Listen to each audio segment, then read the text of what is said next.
You've probably had at least one toxic person in your life. Maybe it was a parent who left you with deep emotional wounds, or a friend who stabbed you in the back. You may have been able to recognize toxic traits in others before, but have you ever considered whether you were toxic? It's important to reflect on how we can do better and become aware of our toxic traits if we have them. Doing so can help us reduce conflict in our lives and ensure that we're not unintentionally hurting those we love. Today's video is a short quiz that will help you recognize your toxic traits so that you can address them and have happier, healthier relationships. First, let's talk about what it means to be toxic. According to Psych Central, someone is toxic when they repeatedly say or do negative things that cause emotional harm to others. There are specific traits that experts believe are toxic. The psychologist Dr. Erin Etoff says that being argumentative, inconsiderate of others' feelings, and judgmental are all examples of toxic traits. Relationship therapist Joral Carabello cites jealousy and resentment as two major signs of toxic behavior. This quiz will help you find out whether you have these traits. So Psychtogoers, how toxic are you? For each question, choose the option that best describes you. Keep track of your answers and watch until the end to get your results. Disclaimer, this quiz was created to help you become more self-aware and reflect on how your behavior may be affecting your relationships. It is not meant to be used as a substitute for advice from a medical professional. Question 1. You're joking around with your friend and you accidentally say something a little too sarcastic. They are visibly upset and tell you that you've really hurt their feelings. Do you A. Tell them they shouldn't be so sensitive, you were just joking? B. Say that you didn't mean to hurt their feelings but refuse to apologize? Or C. Apologize and admit you took the joke too far?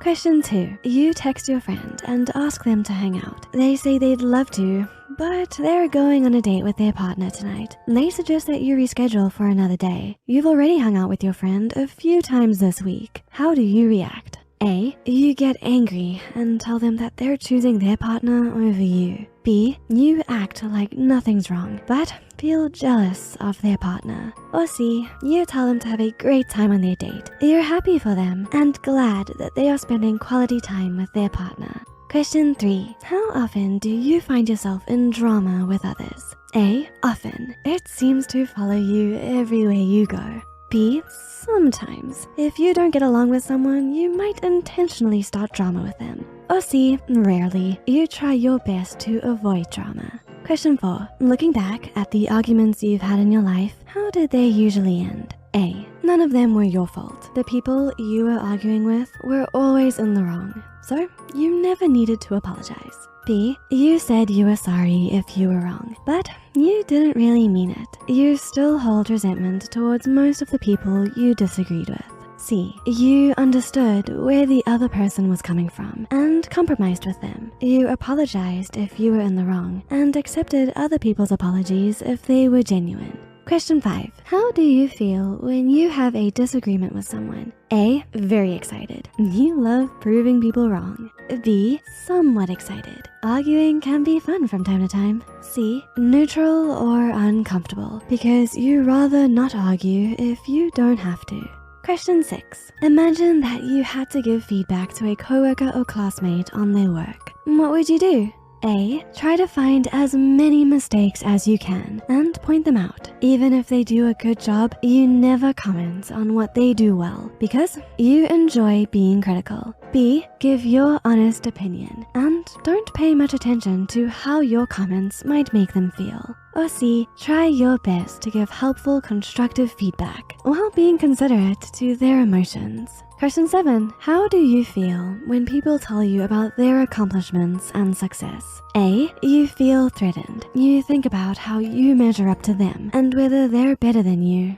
B. You feel jealous, but admire their hard work. Or C. You feel neutral or happy for them. The results. If you chose mostly A's, you have a lot of toxic traits. You may be engaging in toxic behaviors that are affecting the quality of your relationships. Do you remember the toxic traits we listed at the beginning of this video? That's right. According to psychologist Dr. Aaron Etoff, being argumentative, inconsiderate of others' feelings, and judgmental are all toxic traits. If you resonate with any of these, the good news is this doesn't mean you're a bad person. You can be more aware of potentially harmful behaviors moving forward. If you find yourself doing these things, it can help to take a step back and ask yourself, is there any way I can make this situation more positive and beneficial for everyone involved? There's no need to feel discouraged. Self-improvement is a lifelong journey for all of us, no matter what toxic traits we may have.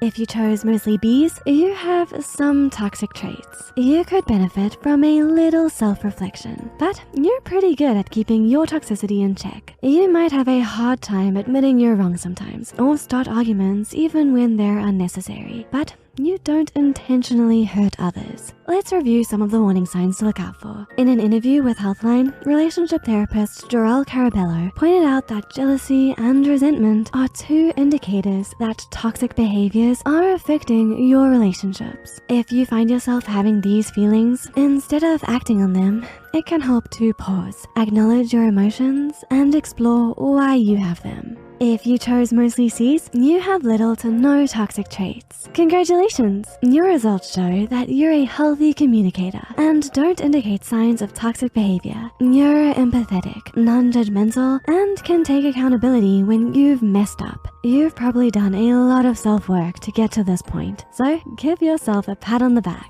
Oh, and be sure not to let others take advantage of your kindness. Remember that this quiz is just for fun, and your results don't make you a good or bad person. If your results weren't what you expected, look at it as an opportunity to learn more about yourself and what behaviors to look out for moving forward. If you're watching this video, you're probably willing to be better for yourself and those around you, which is something to be proud of. So Psychtogoers, what were your results? Share them in the comments below and find out how others scored. If you want to learn more about this topic, check out our recently posted video on 6 signs you're becoming a toxic person. Those of you who watched this video appreciated looking inward and recognizing your behaviors that might be causing unnecessary harm or conflict. We're proud to have a community that is so open and willing to self-reflect and learn